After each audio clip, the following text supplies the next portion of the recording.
ആരറിഞ്ഞിട്ടാണ് സാറേ എല്ലാവരും അടികൾ? ആരരുത്. പരാതിക്കാരൻ രാജരത്നം പിള്ളയുടെ മകൻ രാജസെല്ലം തന്നെയാ. അവരെ ഭരിക്കാൻ വന്ന ഈ ബല്ലാരി രാജ ആരാണെന്നും എന്താണെന്നും അവർക്കറിയണം. അത് ഞാൻ അറിയിച്ചു. നിന്നോട്ട് കൂട്ടത്തോട് പറഞ്ഞത് വീട് കാട് കയറി.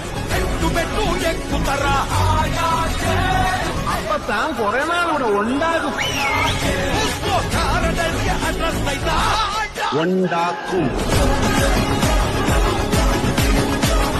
ചെറിയ പുള്ളി അല്ലവൻ. ഞാൻ ആരാണെന്നും എവിടെ നിന്ന് വന്നാണെന്നും ഒക്കെ ഞാൻ തന്നെ നേരിട്ട് പോയി അറിയിച്ചു കേട്ടോ.